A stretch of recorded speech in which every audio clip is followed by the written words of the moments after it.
समय का खेल। गर्मियों का एक शांत और सुहाना दिन था। सूरज अपनी पूरी चमक पर था, लेकिन हवा में हल्की सी ठंडक थी। छोटे से गांव पनघटपुर में हर व्यक्ति अपनी दिनचर्या में व्यस्त था। इसी गांव में एक 12 साल का लड़का राघव अपनी कल्पनाओं और सवालों से हमेशा सभी को चौंकाता रहता था। राघव को समय की अवधारणा बहुत रोमांचक लगती थी। उसे हर चीज का जवाब चाहिए होता था। समय क्या है? इसे मापा कैसे जाता है? अगर समय को पीछे ले जाया जा सके तो क्या होगा?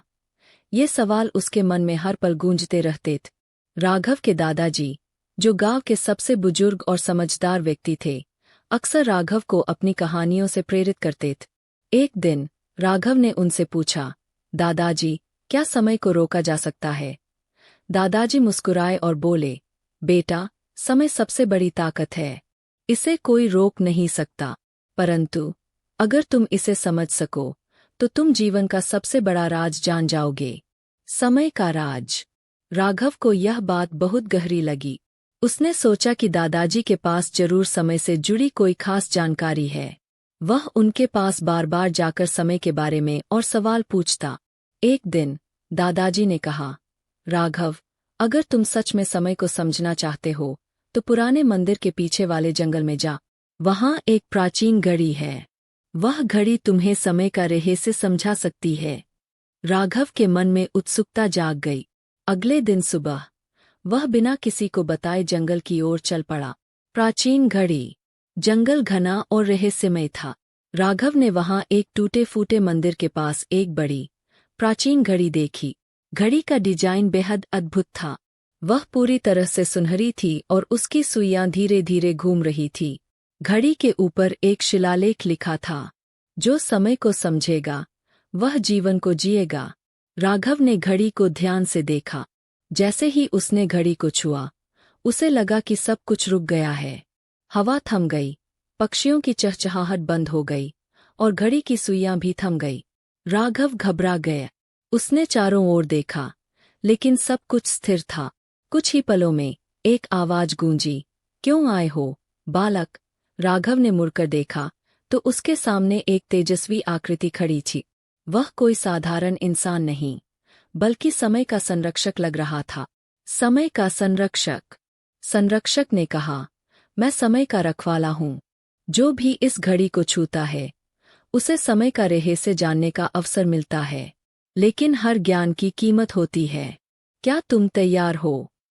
राघव ने साहस जुटाकर कहा, हाँ, मैं समय को समझना चाहता हूँ। संरक्षक ने घड़ी की ओर इशारा किया और कहा, यह घड़ी तुम्हें समय में यात्रा करने की शक्ति देगी। लेकिन ध्यान रखना, हर बार जब तुम समय को बदलोगे तो उसके परिणाम भी भुगतने होंगे। राघव उत्साहित था। उसने घड़ी को फिर से छुआ और उसकी आंखों के सामने दृश्य बदलने लगे। समय यात्रा। राघव पहले अतीत में गया। उसने अपने गांव को 50 साल पहले देखा। वह देख सकता था कि लोग कैसे कठिन जीवन जीते थे, लेकिन उनमें अपनापन और सरलता थी। उसने अपने परदादा को देखा, जो अपने समय के जाने माने किसान थे। राघव को यह देखकर गर्व हुआ। फिर वह भविष्य में गए।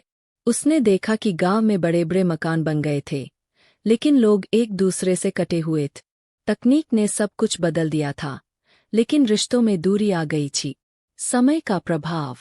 हर बार जब राघव समय में यात्रा करता, वह कुछ सीखता, लेकिन धीरे धीरे उसने महसूस किया कि समय के साथ छेड़छाड़ करना खतरनाक हो सकता है। उसने देखा कि अतीत में किए गए छोटे बदलावों से भविष्य में बड़ी उथल-पुथल हो रही थी। एक बार उसने अपने दादाजी के बचपन को बदलने की कोशिश की। उसने उनके सबसे बुरे अनुभव को मिटा दिए, लेकिन जब वह वर्तमान में लौटा तो पाया कि उसके दादाजी अब वह प्रेरणादायक व्यक्ति नहीं थे जिनसे वह प्यार करता था।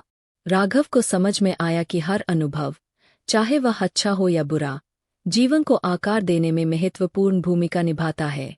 समय का संदेश। आखिरकार समय के संरक्षक ने फिर से राघव को बुलाया। उसने पूछा, क्या तुमने समय का रहस्य समझ लिया? राघव ने सिर झुकाकर कहा, हाँ, मैंने समझ लिए।